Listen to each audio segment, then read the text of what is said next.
राधे राधे, जय श्री कृष्णा। ये NGC 546 Galaxy है जो पृथ्वी से 13 करोड़ लाइट ईयर दूर है। अपने स्क्रीन पे आप इसके इमेज को देख रहे हैं। जेम्स वेब स्पेस टेलीस्कोप से ली गई इस इमेज में यह गैलेक्सी आपको बहुत सिंपल से दिखाई दे रही होगी।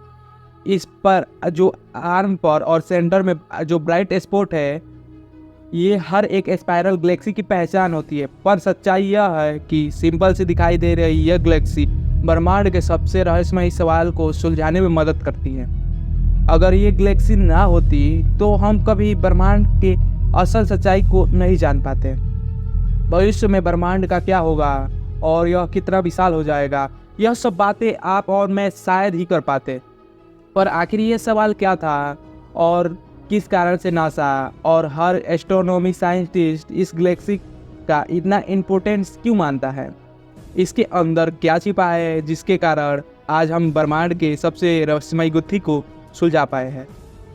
इन्हीं सभी बातों को जानने के लिए चलिए मेरे साथ ब्रह्मांड के अनोखी यात्रा पे, जहां हम इस रहस्यमयी सवाल को समझेंगे और ब्रह्मांड के रहस्य को जानेंगे। मार्च 11, 2024।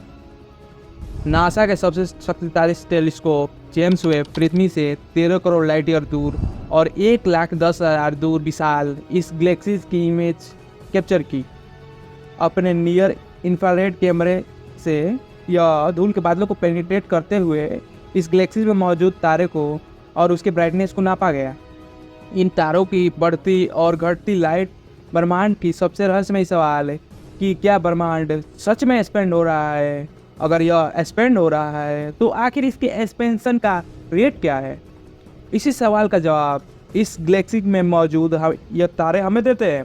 यहाँ मौजूद वेरिएबल स्टार, जिन्हें शिफ्ट स्टार कहा जाता है, ब्रह्मांड में किसी गैलेक्सी की दूरी से लेकर के उसके फैलाव तक को बता देते हैं। यह सब कैसे होता है और क्यों इन तारों से ही पूरी एस्ट्रोनॉमी टिकी है?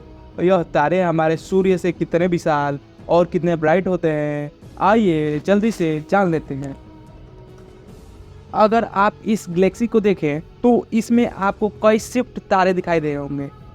यह सूर्य जैसे तारों से बहुत ज़्यादा ब्राइट होते हैं। वैज्ञानिक इन्हें वेरिएबल स्टार की कैटेगरी में रहते हैं।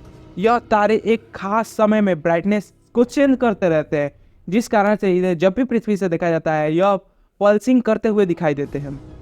ऐसा लगता है कि अंतरिक्ष में कोई विशाल बल्ब जो लगातार धीरे धीरे बंद और चालू हो रहा है। तारों को समझने के लिए हमें 100 साल पीछे साल 1912 में जाना होगा, जब वे एक महान रिसर्चर हेनरिटा ल्यूट ने इन तारों के ब्राइटनेस के पैटर्न को पहली बार डिस्कवर किया। उन्होंने इन तारों के ब्राइटनेस और डलनेस को लगातार जब ऑब्जर्व किया तो पाया कि ये तारे हर बार एक खास समय के लिए अपने चमक को खो देते हैं और फिर वापस समय बीतने के बाद यह ब्राइट हो जाते हैं। हालांकि अंतरिक्ष में तारे कई रीजन से इस तरह का बिहेव करते हैं और सिर्फ तारे जो है केवल हीलियम गैस के कारण ही यह वर्ताव करते हैं। जब तारे मौजूद जो हीलियम गैस है वो बहुत ज़्यादा हीट हो जाते हैं तो तारे वो अपने चमक को खोने लगते हैं और बेहद ज़्यादा डिम दिखाई देने लगते हैं। पर जैसे ही कुछ समय बाद जब हीलियम ठंडी होने लगती है तो तारा फिर से एक ब्राइटनेस को और अपने ब्राइटनेस में आ जाता है और उसे हासिल कर लेता है और वही तारा हमें पृथ्वी से चमकता हुआ दिखाई देता है। यह सब चेंजेस इन शिफ्ट तारों में हमेशा एक खास टाइम इंटरवल पे होते रहता है। ब्राइटनेस में लगातार इन चेंजेस को ही हेनरिटा ने अपने रिसर्च पब्लिक में किया था, जिसे आप इस लाइट कर्व ग्राफ में देख सकते हैं। यह आप एक शिफ्ट तारे को अपने साइकिल को पूरा करते हुए देख सकते हैं। जितना समय इस साइकिल को पूरा करने में लगता है उस टाइम को पीरियड या पल्सेशन रेट कहा जाता है। आप इस ग्राफ में यह साफ साफ देख सकते हैं। हर एक शिफ्ट तारे का पीरियड अलग होता है, यानी उसे अपने ब्राइटनेस साइकिल को पूरा करने में अलग समय लगता है। शिफ्ट स्टार की इन पीरियड को ही हेनरिटा ने अपने रिसर्च में 112 साल पहले ही पब्लिश कर दिया था। उस समय इस खोज से पूरी एस्ट्रोनॉमी साइंस की पूरी दिशा ही बदल गई। उनके द्वारा जितने शिफ्ट वेरिएबल स्टार खोजे गए उस सभी मिल्की वे गैलेक्सी सैटेलाइट गैलेक्सी के में स्मॉल मैग्नेटिक क्लाउड में मौजूद थे।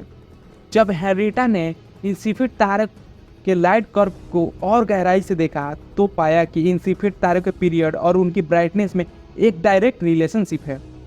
जिन सिफिड तारों को जो उसका पीरियड बहुत काफ़ी लंबा था वो पृथ्वी से ब्राइट दिखाई दे रहे हैं, और जिनका पल्सेशन पीरियड बहुत ज़्यादा छोटा था वे तारे पृथ्वी से बहुत ज़्यादा डिम दिखाई दे रहे हैं। एस्ट्रोनॉमी साइंस में यह खोज बहुत ज़्यादा इम्पोर्टेंट रखती है। अब आप सोच रहे होंगे कि ऐसा क्यों? तो दोस्तों, इस खोज से पहली बार हम तारों की सही ब्राइटनेस यानी कि ट्रू ब्राइटनेस को हम जान पाएँ। इस खोज से पहले जब भी कोई वैज्ञानिक पृथ्वी से किसी ब्राइट तारे को देखता था तो उसकी सही ब्राइटनेस को नहीं जान पाता था। उसे ऐसा लगता था कि यह जो बहुत ज़्यादा ब्राइट है वो पृथ्वी से काफ़ी ज़्यादा करीब होगा, और जो काफ़ी कम चमक रहा है यानी उसकी ब्राइटनेस कम है वो तारा पृथ्वी से शायद हज़ारों लाइट ईयर दूर है। इस प्रॉब्लम को दूर करने में सिफिड स्टार हमारी बहुत मदद करते हैं। उनके ब्राइटनेस पीरियड की मदद से हम तारों की सही ब्राइटनेस को जान पाते हैं। इसके अलावा तारों से पृथ्वी की एग्जैक्ट दूरी को जानना भी बहुत आसान हो गया। अब यह कैसे होता है जल्दी से मैं आपको बताता हूँ। जब सिफिड स्टार को पृथ्वी से देखा जाता है तो उसकी ऑब्जर्व ब्राइटनेस को नोट कर ली जाती है और फिर उस ब्राइटनेस को सिफिड के ट्रू ब्राइटनेस के साथ कंपेयर किया जाता है। उदाहरण के लिए मान लीजिए एक सिफिड तारा है जिसका पल्सेटिंग रेट बहुत ज़्यादा है, अब वो पृथ्वी से बहुत कम चमकीला दिखाई दे रहा है, तो वैज्ञानिक उसकी ट्रू ब्राइटनेस को और फिर ऑब्जर्व ब्राइटनेस से कंपेयर करके उसकी पृथ्वी से दूरी को बता सकते हैं। वैज्ञानिक यहाँ पर पहले तारे की मैक्सिमम ब्राइटनेस को रीडिंग लेंगे, उसके बाद से पृथ्वी से जो ऑब्जर्व ब्राइटनेस दिखाई दे रही है और उसकी भी रीडिंग लेंगे। इस रीडिंग को लेने के लिए वैज्ञानिक टेलीस्कोप पर पड़ रही तारे की लाइट को अमाउंट को नापेंगे, कितनी लाइट टेलीस्कोप को पर पड़ रही है। दोनों ब्राइटनेस नापने के बाद बेहद सिंपल फार्मूले से इसकी दूरी नापी जा सकती है। आप इस फार्मूला को स्क्रीन पर देख सकते हैं।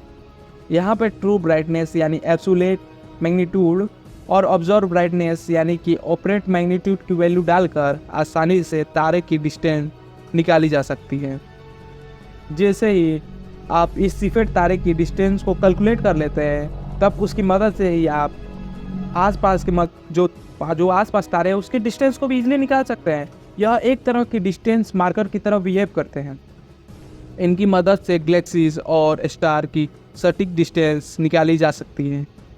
हेनरिटा लेविटिस इस खोज की मदद से साल 1924 में एडविन हबल ने भी एक बहुत इंपॉर्टेंट खोज की। आज से 100 साल पहले एंड्रोमेडा गैलेक्सी को एक नेबुला माना जाता था। वैज्ञानिक सिर्फ मिल्की वे गैलेक्सी को ही पूरा ब्रह्मांड मान लिए थे। बस सिफिड वेरिएबल स्टार की मदद से हबल ने एंड्रोमेडा में मौजूद कई तारों पे गहन शोध किया। जब वो सिफिड तारों की डिस्टेंस निकाली गई तो पता चला कि यह लाखों लाइट ईयर दूर है हमसे। जिसे वह एक नेबुला समझ रहे थे, वास्तव में वह एक मिल्की वे गैलेक्सी की तरह ही एक विशाल गैलेक्सी है। इस तरह एंड्रोमेडा गैलेक्सी की खोज हुई। इसके साथ साथ कई गैलेक्सी को और खोजा गया। हबल की इस खोज से पहली बार वैज्ञानिकों ने पाया कि मिल्की वे गैलेक्सी की तरह ही इस ब्रह्मांड में करोड़ों और गैलेक्सीज है। वही साल 1929-31 में इस ब्राइटनेस को ऑब्जर्व करने पे हमारा ब्रह्मांड लगातार एक्सपेंड होता जा रहा है। हबल ने इन तारों की मदद से पहली जो गैलेक्सी से जो डिस्टेंस है उसे नापा और फिर उनकी रेड शिफ्ट को पढ़ा। इस इफेक्ट से जैसे जैसे गैलेक्सी हमसे दूर जाती रहती है उसमें से आ रही लाइट की वेवलेंथ लगातार बढ़ती रहती है, जिसके बढ़ने से वैज्ञानिक आसानी से बता पाते थे कि गैलेक्सीज लगातार हमसे दूर जा रही है। लाइट यहाँ पर स्पेक्ट्रम के रेयर एंड में पहुँच जाती है और रेड शिफ्ट में हमें रेड लाइट दिखाई देती है। वहीं कोई गैलेक्सी से हमारे करीब आ रही है तो वहाँ पे गैलेक्सी से रिसीव हो रही लाइट की वेवलेंथ लगातार घटती रहती है और फ्रीक्वेंसी और एनर्जी लगातार बढ़ती रहती है। ऐसे में लाइट हमें स्पेक्ट्रम के ब्लू में दिखाई देती है, जिसे ब्लू शिफ्ट कहा जाता है। हबल ने कई दूर गैलेक्सी की रेड शिफ्ट पैटर्न से हबल लॉ दिया, जिसे उन्होंने बताया कि जो भी गैलेक्सी पृथ्वी से बहुत ज़्यादा दूर होती है वो उतनी ही तेज हमसे दूर होती चली जाती है। सीफिड स्टार के ब्राइटनेस और दूरी के आधार पे हबल ने ब्रह्मांड के एक्सपेंशन रेट की वैल्यू उस समय 500 किलोमीटर पर सेकेंड पर मेगा पर पार्सेक थी। यानी हर 32,60,000 की गैप में गैलेक्सी हमसे हर सेकेंड 500 किलोमीटर दूर जा रहे हैं। हालांकि हबल 2 की कैलकुलेट की गई वैल्यू बहुत ज़्यादा थी। रिसेंट स्विफ्ट स्टार की कैलकुलेशन से हबल कांस्टेंट करीब 73 किलोमीटर पर सेकेंड पर मेगा पार्सेक निकल कर आता है। यानी इस स्पीड से अब ब्रह्मांड का फैलाव हो रहा है और अरबों लाइट ईयर दूर इस गैलेक्सीज जो है हमसे लगातार दूर जाती रही है। आज हमारा यूनिवर्स इतना एक्सपेंड हो गया है कि हम लोग अब कभी भी 20 खरब से ज़्यादा खोजी गई गैलेक्सीज में से 18.8 खरब यानी कि 94% गैलेक्सी पर कभी भी नहीं जा सकते चाह कर भी। यह हमसे अनंत काल के लिए दूर हो गई है। यह सब कैसे हुआ और क्यों हम नहीं जा सकते हैं, इस पे अगर आप चाहते हैं कि एक वीडियो आए तो नीचे ज़रूर कमेंट करें। अगर जे 10 भी कमेंट आता है तो मैं इस पे वीडियो बनाऊंगा और आपको अच्छे तरह से समझाऊंगा। 100 साल पहले सीफिड तारों की इस टेक्निक को आज भी वैज्ञानिक यूज़ करते हैं और कई सीफिड तारों को अपने मार्कर की तरह यूज़ करके उनके आसपास के तारों को और गैलेक्सी की सटीक डिस्टेंस को भी निकाल लेते हैं। सीफिड तारे आमतौर पे 2 कैटेगरी के होते हैं।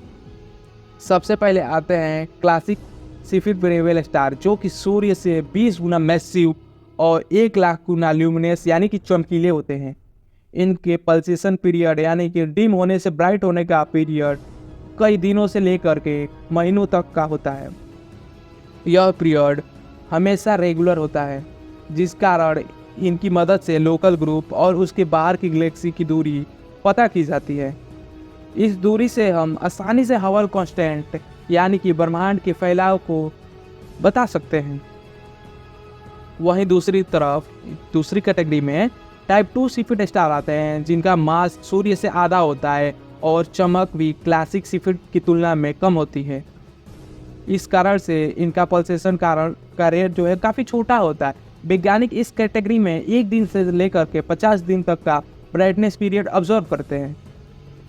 इन तारों की मदद से गैलेक्सी की सेंटर और ग्लोबुलर क्लस्टर यानी कि तारों के महाल विशालकाय ग्रुप की दूरी निकाली जाती है। इस तरह से सीफिड स्टार की मदद से वैज्ञानिक ब्रह्मांड में मौजूद तारे और गैलेक्सीज और गैलेक्सी क्लस्टर की दूरी निकालते हैं। यानी इसे अच्छे से ऑब्जर्व करने पर हम ब्रह्मांड के फैलाव को भी नाप सकते हैं। जैसे जैसे अब और ज़्यादा एडवांस टेलीस्कोप आ रहे हैं, वैसे वैसे हम और ज़्यादा सटीकता से इन तारों को ऑब्जर्व करके ब्रह्मांड के एक्सपेंशन रेट यानी हबल कांस्टेंट को और सटीकता से बता पाएंगे। आज से 112 साल पहले अगर हेनरिटा लीवेट और एवेंड हबल ने इन स्टार पर डिटेल स्टडी ना की होती तो अब आज भी हम मिल्की वे गैलेक्सी को ही पूरा ब्रह्मांड समझ रहे होते। इन तारों और स्पेस टेलीस्कोप की मदद से आज हम ब्रह्मांड को पहले से बहुत ज़्यादा जानते हैं। सीफिड स्टार की मदद से ही हमने बिग बैंग और ब्रह्मांड के जन्म और उसके असीमित आकार को थोड़ा बहुत समझा है। मुझे उम्मीद है कि हम आगे भी इन स्टार की मदद से बहुत कुछ नया खोज पाएंगे। तब तक के लिए राधे राधे, जय श्री कृष्णा। मैं मिलता हूँ आपसे अगले वीडियो में। तब तक बने रहिए हमारे साथ और हमारे चैनल को सब्सक्राइब नहीं किए हैं तो चैनल को सब्सक्राइब कीजिए और वीडियो को लाइक कीजिए और ज़्यादा से ज़्यादा शेयर कीजिए, क्योंकि आप जान रहे हैं चैनल हमारा डाउन जा रहा है। आपकी सपोर्ट की ज़रूरत है। मिलते हैं आपसे अगले वीडियो में। तब तक के लिए राधे राधे, जय श्री कृष्णा।